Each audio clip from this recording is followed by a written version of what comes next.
સહજાત્મ સ્વરૂપ પરમ ગુરુ. તમારો પ્રશ્ન છે એ 475મો વચનામૃત છે. શુદ્ધતા વિચારે જાવે, શુદ્ધતા મેં કેલી કરે, શુદ્ધતા મેં સ્થિર વહે, અમૃત ધારા વરસે. એટલે મૂળ ઉપદેવ કયું છે 504માં વચનામૃતના અનુસંધાનમાં. 504મો પત્ર સૌભાગભાઈ ઉપર છે. એટલે સૌભાગભાઈ કહે છે બધું પડી મેલો ને, એટલે સંસાર છોડી દો, એટલે હું ગોસળ્યો તમારી સાથે આપી. એટલે ગોપાલદેવ કહે છે તમે કહ્યું એ તો વાત બરોબર છે, અમને એવું જ છે કે છોડી દેવું જોઈએ, પણ જો અત્યારે અમે સંસાર છોડી દઈશું તો રેવાશંકરભાઈ સાથે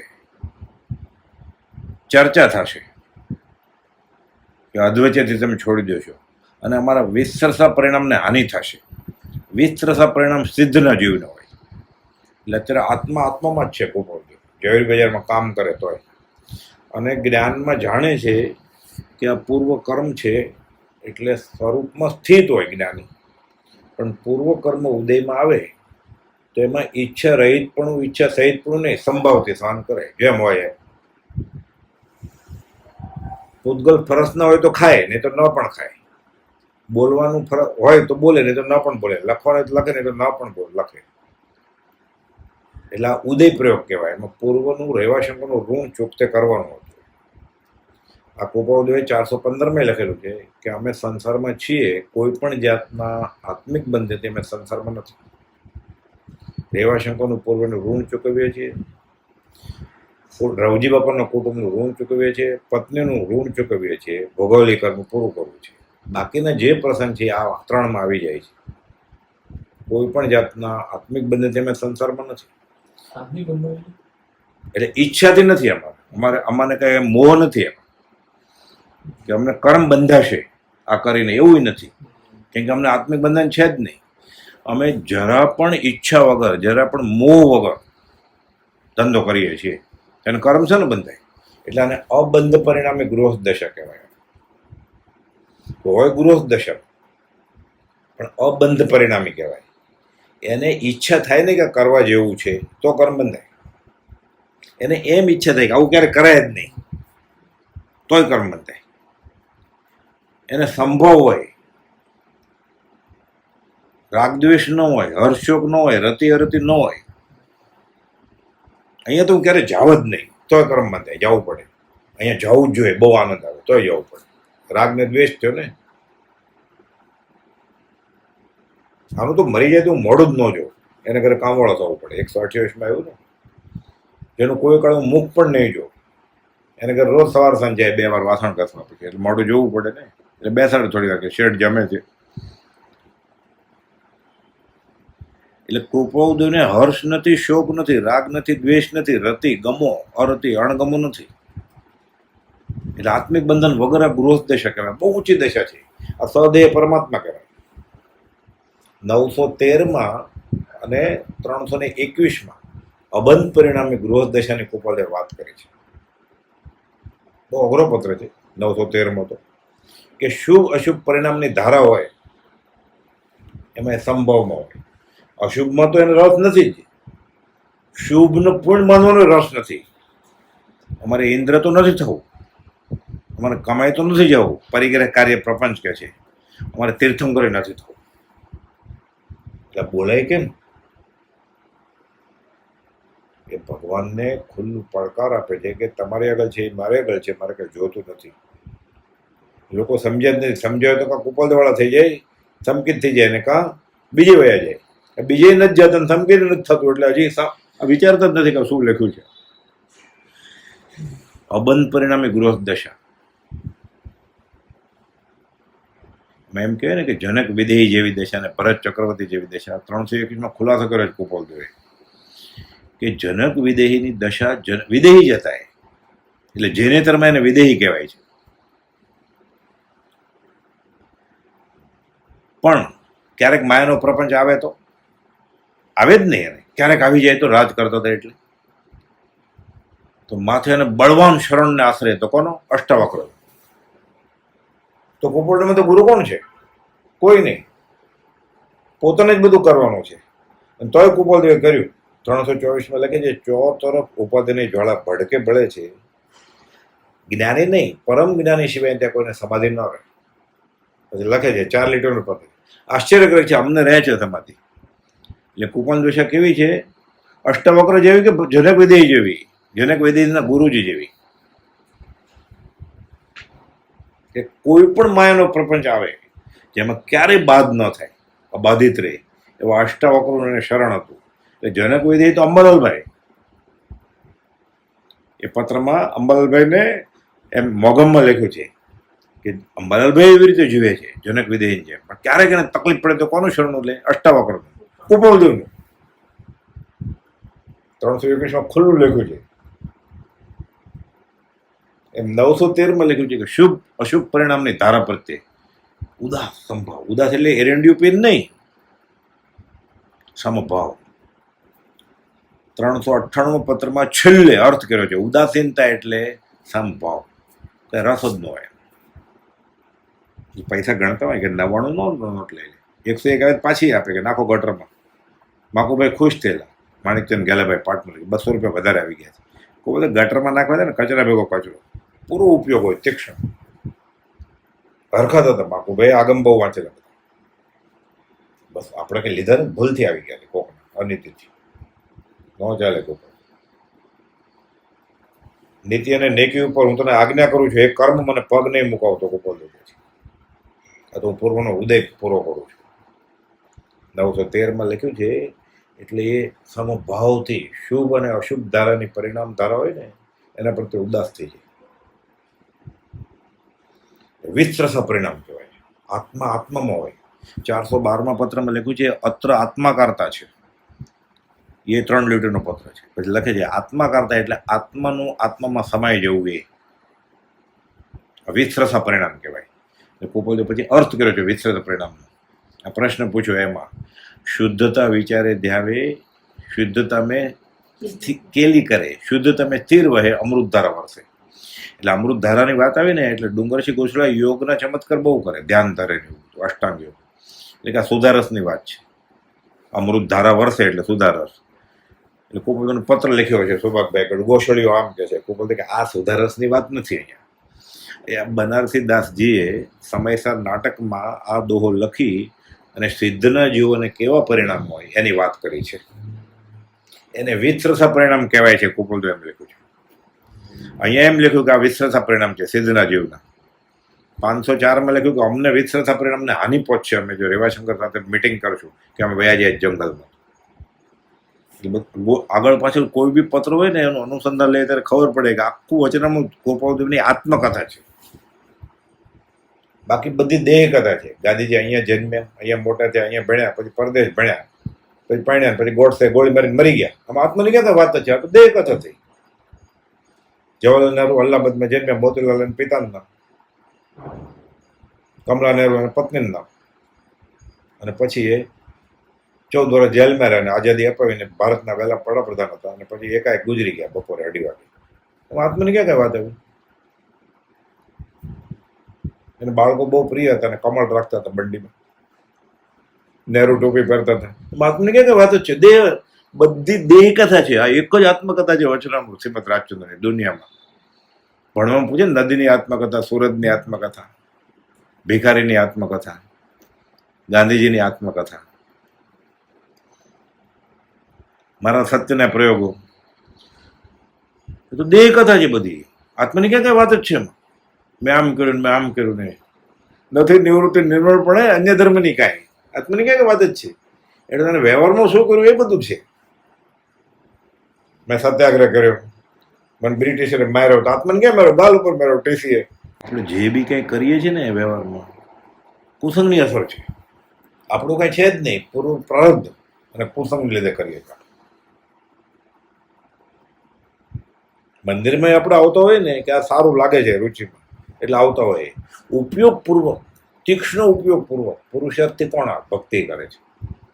એને સારું લાગ્યું, બધા કરે, કરવી જોઈએ. પછી એને અમુક વ્યક્તિ ઉપર અનુભવ આવ્યો કે અમુક વાત ગમી હોય. રમજાજી લખ્યું છે શ્રીમદ રાજચંદ્ર આજન્મ કવિ હતા. જ્યોતિષનું જ્ઞાન કેવું હતું, અવધાન શક્તિ કેવી હતી, યાદ શક્તિ કેવી હતી, શતાવધાની કેવા હતા. આમ સમજીને કુપોલને ભજે ને, આપણે તો શુભનું કારણ છે. એ સંકિત મોહિનીના ખાતામાં આવે. એ પરમાત્મા હતા ને મને છૂટોમાં કામ આવશે એમ કરીને ભજે ત્યારે કામ થાય. ઓલું કરે તોય સારું. અત્યારે આપણે તો ગોપાલના ગુણગાન ગાય ને 1 થી 2 ભલા, મોક્ષ માર્ગ બહુ લાંબો છે. તો ખુલાસા છે બહુ તો અમારા ઘરે જમેલા અમારી જ જ્ઞાતિના છે. એણે જૈન ધર્મની બહુ સારી વાત કરી. ઘણા જૈન લોકો કુપોદે જૈન ધર્મને સ્વીકાર્યો ને એટલે માનતા હોય. કુપોદે કહ્યું છે અમે અમારો રાગદેશ વગર રહેવું એ ધર્મ છે. 37માં પત્રમાં લખ્યું છે જૈન સંબંધી ખ્યાલ ભૂલી જાજો બધા, સ્થાનકવાસી દેરાવાસી. પુષ્પ પકડી જ્યાં દુભાઈ જીનવની તે નહીં આજ્ઞા. એટલે સ્થાનકવાસી લોકો રાજી થઈ જો કુપોદે ફૂલ વાપરવા ના પડે છે. મનસુખ કિરીટચંદ મહેતાના પિતા કિરીટચંદ મહેતા મોક્ષમાળાની બીજી આવૃત્તિ લખવાની છૂટ હતી મનસુખભાઈને હયાતીમાં. એના પિતા કિરીટચંદ સ્થાનકવાસી, દેરાસર જાય જ નહીં કરે. એટલે કુપોદે કહે છે કિરીટચંદ જીનાલય જાય છે. દેરાવાસી લોકોને મજા આવી ગયો. કુપોદે કિરીટચંદ મેં કહ્યું દેરાસર જવાની. એને આગ્રહ હતો કે મારે નહીં જવાનું. એટલે એને એમ કહ્યું. અને અહીંયા પુષ્પ પાકડી જાય દુભાઈએ સૂક્ષ્મ હિંસાની ના પાડી. એમાં પૂજાની કોઈ વાત જ નથી. પૂજાની વાત એ કરી રાળજમાં સંવત્સરીના દિવસે. સ્થાનકવાસી લોકોને કીધું ફૂલ લઈ આવો. સ્થાનકવાસી અડે ફૂલ પૂજા માટે ના કેમ પડે એટલે બધા લઈ આવ્યા. કોણ મને ક મને. દેરાવાસી રાજી થાય ને કે ફૂલ તો વપરાય. કુપોદ કે જે દિવસે પૂજા કરવી ને એ દિવસે રોજ કરતાં ઓછું શાક ખાવાનું. કોણ હોય આવું મુમુક્ષુ? કુપોદને માનતો હોય ને પૂજા કરતો હોય. મૂર્તિ ખાસ તો પૂજા માટે તો ઠીક, દર્શન માટે છે મૂર્તિ.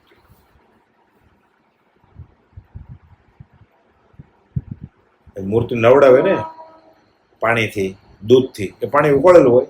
શ્રાવકને ઉકળેલું પાણી પીવાનું અને કાચા પાણીથી ભગવાન નવડાવવાના. એટલે બ્રહ્મચારી કે જે શ્રાવકને ઉકાળેલું પાણી પીવાનો નિયમ છે ને એ ભગવાનનો અભિષેક ઉકાળેલા પાણીથી કરવો જોઈએ. કોણ કરે? 6 વાગે આપણે કોણ ઉકાળેલું પાણી દેરાસરમાં? 9 વાગે તો ઓફિસે જવું હોય અર્જન્ટ 8:30. 1 કલાક તો નાવા ધોવામાં થાય. 2-3 બાલદીથી નાય પછી ફુવારો કરે, પરફ્યુમ વાપરે, સુગંધ વાપરે, મળદું શણગારે, પછી જાય ને ઓફિસ કામ ધંધે. ઉકાળેલું પાણી કોણ ક્યાંથી લાવે? એટલે બધાને જે જોતું ને એક પાના ઉપર કુપોદે લખ્યું છે ઉપદેશમાં 20 શાસ્ત્રો સતશ્રુત વાંચવા જેવા છે. એમાં 19 દિગંબરના છે. એટલે મજા આવી ગઈ દિગંબર. અમારા જો કીધા છે એક પાના.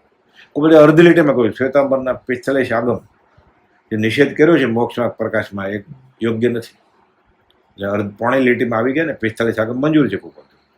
અને વચનામૃતમાં બધું કાઢીએ ને તો 45 આગમ અને જૈન દિગંબરના 20માંથી 19 સતશ્રુત સિવાયના જૈનેતરના કેટલા બધા છે. શંકરાચાર્યની મણિરત્નમાળા, મોહ મુદ્ગર, વિચાર સાગર, સુંદરદાસ, કબીર, મીરાબાઈ, અખા, યોગ વાસિષ્ઠ, વેદાંત વિચાર, કેટલું બધું છે. એ બધા ગણવા બેસે ને તો જૈનના કરતાં જૈનેતરના પુસ્તક વધારે છે વચનામૃતમાં વાંચવાનું. પણ જેને જે જોતું હોય ને એ પકડી લે ઉપયોગપૂર્વક કે મને આ કલ્યાણનું કારણ છે, આ પુરુષ મારો આદર્શ છે અને હું છૂટવાનું કારણ બનશે. સંપ્રદાયના કુલ ધર્મના આગ્રહ વગર તો કામ થાય. એટલે શુદ્ધતા વિચારે ત્યારે શુદ્ધતા મેં કેલી કરે, શુદ્ધતા મેં તીરવે અમૃતધારા વરસે. આ વચનામૃત 475માં આ વિત્સસા પરિણામની વાત કરી છે. આ દોહમ એમ કુપોદે છે. અને એ પરિણામ કુપોદને અનુભવાય છે, જે સિદ્ધના જીવને અનુભવાય, સિદ્ધાત્માને. એને સતત વિત્સસા પરિણામ પર્યાય બદલ્યા કરે. જ્ઞાનમાં બધું દેખાય ને. મેં આંગળી ઊંચી કરી તો સિદ્ધના જીવને ખબર પડે. કેવી રીતે પ્રતિબિંબ પડે કે આંગળી ઊંચી કરી એટલે પર્યાય બદલી ગયો ને, એ જ્ઞાન છે. પછી હું બોલતો બંધ થઈ ગયો એ દેખાય કે બોલતો બંધ થઈ ગયો આરસીમાં, એને કંઈ મતલબ નથી. એટલે સતત પલટાય કરે. સિદ્ધ પણ એક પર્યાય છે, પણ શુદ્ધ દ્રવ્ય છે. અને વિશ્રસા પરિણામ હોય આત્મામાં જો શાંતિમાં સાદી અનંત સમાધિ શરૂ થયું અનંતકાળ. કુપોદે ઈડર ક્ષેત્રે 55 માક્ષર મહિનામાં સમાગમના 5મી દિવસે પ્રભુજીને બીજા મુનિને કહે છે આ સિદ્ધ અને જેના ઉપર બેઠા છે સિદ્ધ શિલા, કોણ? પોતે. અમને વિસ્તૃત પરિણામ છે, અમે સિદ્ધ પદમાં છીએ અત્યારે. અમને અહીં સિદ્ધનું સુખ અનુભવાય છે એમ કે ગળે જ ન ઉતરે. ઘણા લાંબા કાળના બોધ્યા ગળે. એટલે હું પરમાત્મા છું એમ કુપોદે કહ્યું એમને નથી કહ્યું. હું બીજો મહાવીર છું. એ તો એમ જ કે ને બીજો મહાવીર પહેલા મહાવીર મળ્યા. આપણે તો પહેલા મહાવીરને કેમ મળ્યા હતા તો ઓળખે નહોતા. એટલે આપણે તો મહાવીર જ કુપોદો. પહેલા મહાવીર બીજા મહાવીર એને માટે. આપણે પહેલાને ક્યાં કઈ ખબર છે તો બીજા મહાવીર. એટલે આપણે તો મહાવીર જ કુપોદો.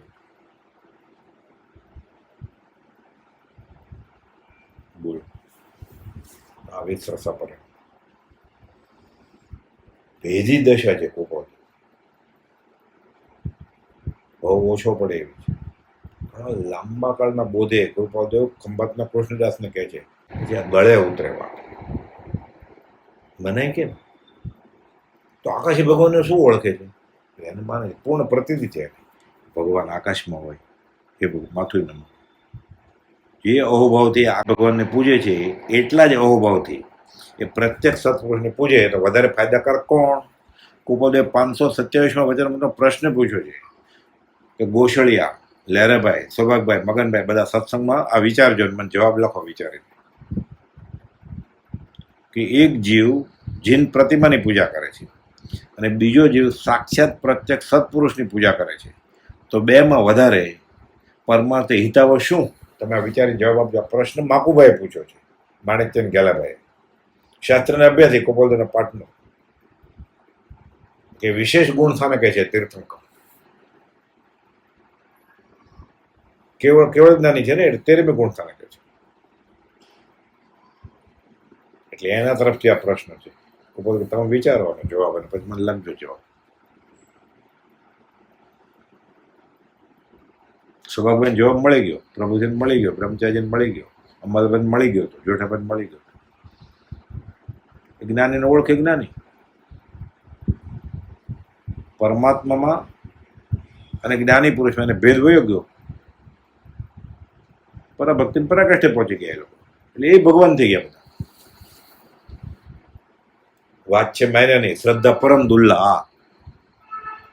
આ વાત છે માયરાની.